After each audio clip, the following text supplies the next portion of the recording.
Yo soy periodista, antes, primero y gracias. Antes y primero y sobre todas las cosas soy periodista. Es una vocación, es una pasión y sí he recorrido las redacciones de nuestro país y los estudios de televisión en algunos casos, tardíamente. Yo empecé a hacer televisión en México en 1995 cuando regresé. En 95 hice una cosa con PBS en Estados Unidos y luego en 97 empecé a hacer televisión en México. Así que, si bien tengo un marco teórico, y lo podemos compartir si quieren, yo hablo desde la experiencia y me parece que ante los alumnos que los tengo, ante ustedes los jóvenes y ante mis colegas maestras, ese es el punto narrativo del que yo parto. Y parto de la idea de que esta es una profesión muy feminizada. Por eso cuando Lucía me pregunta si puedo estar aquí, le digo con gusto que sí, porque la mayor parte de las redacciones son redacciones muy feminizadas, hasta llegar a los puestos en los que empiezan a tomarse decisiones de mando.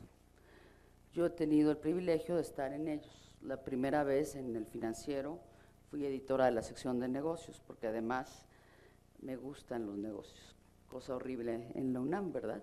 Pero me gustan los negocios mucho. El tema es que soy editora de negocios en El Financiero, después soy subdirectora en Reforma de Investigación de los temas duros, cosa no muy usual, porque ahí empieza a verse ya la bifurcación de ese embudo invertido al que yo hago referencia en el título de la ponencia. Es posible pasar a los sectores de información blanda. Los términos los conocemos, tal vez más los periodistas que los abogados, pero también los abogados, porque empieza a darse una bifurcación muy clara entre la información política, económica, social y la información de carácter de espectáculos, de entretenimiento, de deportes, y eso es lo que hace la diferencia. En donde hay más mujeres es en la información blanda. Después se da el siguiente elemento en el que descubrí, fíjense que soy de lento aprendizaje, a los 35 años que sí había techo de cristal y yo no me había dado cuenta, ¿no? Descubrí a los 35 años que yo, que venía de una familia donde las mujeres, yo tuve la fortuna de venir de una familia donde las mujeres trabajábamos y mi padre le daba exactamente lo mismo que fueras hombre o mujer, tenías que trabajar y tenías que venir a la universidad. Mis hermanos mayores vinieron a la UNAM, yo fui a la UAM Xochimilco. Mi padre fue muy claro en que para nosotros era un rito de pasaje estar en la universidad pública en México. Si te querías ir, te podías ir, pero mientras estabas en México, pasabas por la universidad pública. Yo fui a la UAM Xochimilco. A los 35 años me di cuenta que mis compañeros con los que me sentaba, pues ya no era tan divertido esto de que yo les jalara la toga al emperador y le dijera, oye, hay que hacer estos temas, entre ellos, por ejemplo, y ahí tal vez nos conocimos o coincidimos en interés, Lucía y yo, el tema de mujeres de Ciudad Juárez. El grupo de investigación que yo comandaba en Reforma trajo el tema a México, había aparecido en los periódicos locales y el tema se empezó a tratar en La Jornada y en Reforma de manera muy clara en 1994, 95, 96 y ya después Sergio hizo el libro Huesos en el Desierto, creo que en el 2000 ya lo hizo, ¿no? Por ahí. Pero el tema ya estaba colocado en la agenda, ya eso voy, el tema de la agenda. Es muy evidente que la agenda marca una tendencia clara en la cual los temas sociales y los temas de mujeres no son los que están en el centro, aún siendo las mujeres la mayor parte de los miembros de las redacciones. Aún cubriendo las mujeres la mayor parte de los temas, no son temas que interesen, porque no estamos representadas en número suficiente ni con interés suficiente. Yo empecé hablando del mea culpa en cuanto a los espacios de toma de decisión. Si eso se puede resolver poniendo a algunas mujeres en los centros de decisión editorial. Me parece que podría suceder más por la vía de los consumidores, hombres y mujeres, que exijan un mejor producto informativo, que por la vía de mandatar la presencia, ya no hablemos de la propiedad de los medios. Creo que en la medida en la que los consumidores, y estoy convencida de que los consumidores y los ciudadanos son los que construirán la democracia. Yo entiendo muy bien cuando los estudiosos de los medios, como sin duda la doctora Apresa lo es, y se aprecia enormemente su talento para deconstruir la realidad, no es por la vía de los mandatos judiciales que se pueden cambiar las sociedades. Desde luego no las sociedades secretas, que son los periódicos o los medios de comunicación en muchas ocasiones. No es por la vía del mandato judicial, porque para normas, para marcos jurídicos, México está lleno de ellos, perfectibles todos, por cierto. Para cuerpos estamos llenos de ellos, perfectibles todos, como sabemos bien, en función de lo que los organismos autónomos han dado como resultado en los últimos tiempos. Pero el tema es cómo se maneja el consumidor de los medios de comunicación. Y cuando yo doy clases, le subrayo a mis alumnos que lo que más importa es cómo consumimos los medios y cómo tenemos capacidad de interlocución con ellos. Efectivamente, el tema de la veracidad es uno de los temas fundamentales, pero no va a haber un Supremo Constitucional, no va a haber un tribunal de ningún tipo que decida en el momento en el que uno tiene en un espacio, sobre todo mediáticamente hablando, de 24/7, quiero decir 24 horas, 7 días a la semana, y en un espacio en el que la autoridad del momento es saber si sacas o no la información, saber si publicas o no el caso en el cual tienes un secuestrado, sabes, conoces la historia del señor Arismendi López que cortaba las orejas de sus secuestrados, tienes la información suficiente para salir y sabes que probablemente estás poniendo en peligro la vida de una persona. Y esas son decisiones éticas y decisiones de carácter profesional que no va a tomar una redacción en función de una normativa del Tribunal Constitucional. Sabes que tienes que ganar una nota, que tienes una primicia, sabes que tienes un público, sabes que el público además selecciona, y eso está más que demostrado, su lectoría a partir de sus propios prejuicios. Ojalá y tuviéramos lectorías más amplias y nos forzáramos a vencer nuestra natural repulsión y leyéramos a los que no queremos leer para tener otro tipo de juicios.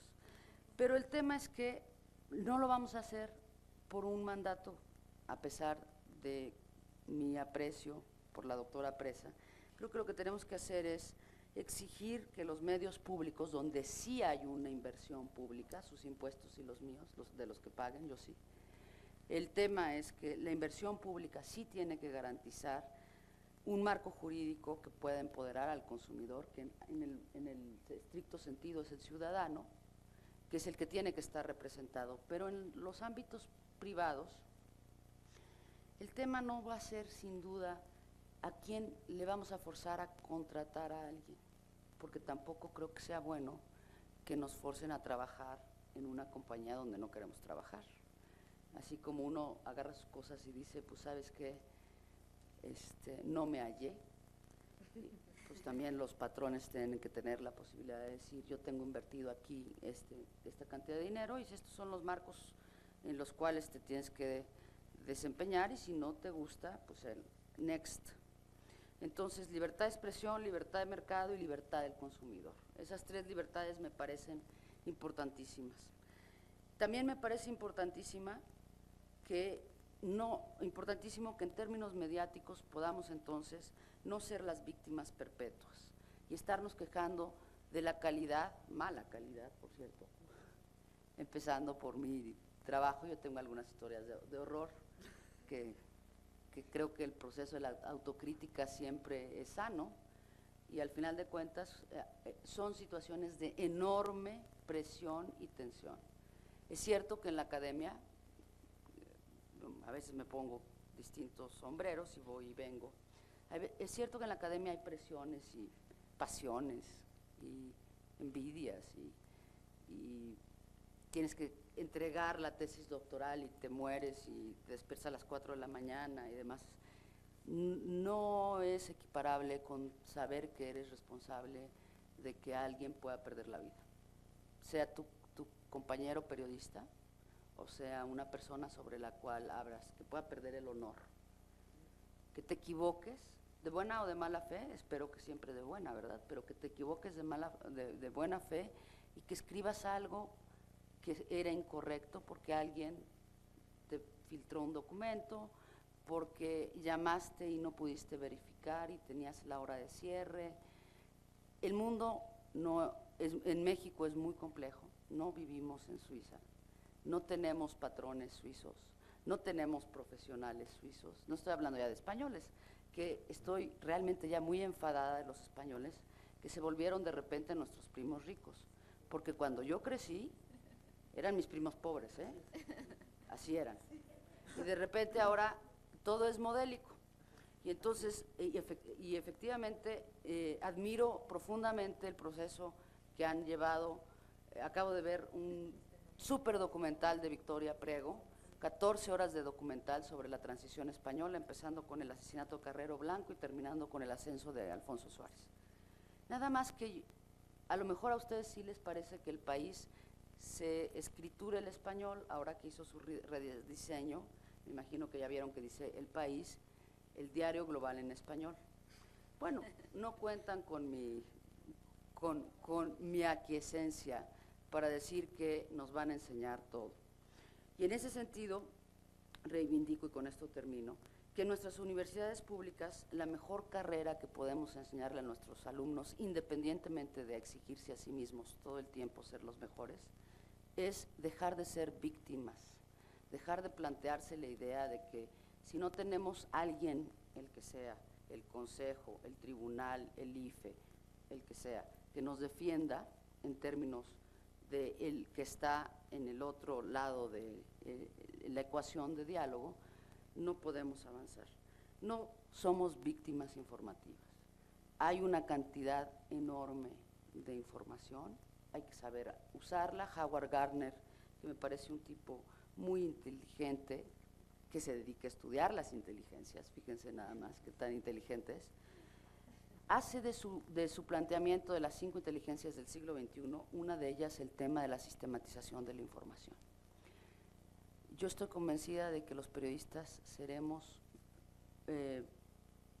románticos del siglo XIX y del XX si no entendemos que todos ustedes son periodistas y que ustedes pueden recolectar la información y que pueden dar la vuelta a las barreras de entrada.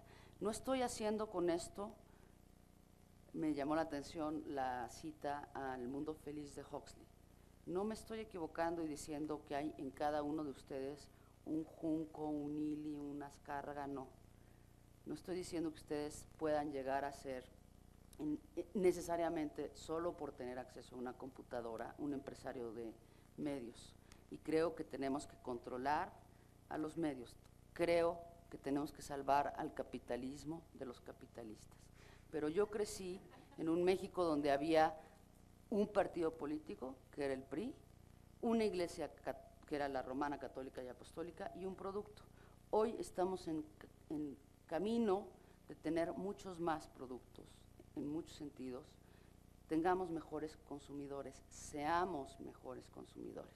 Muchas gracias.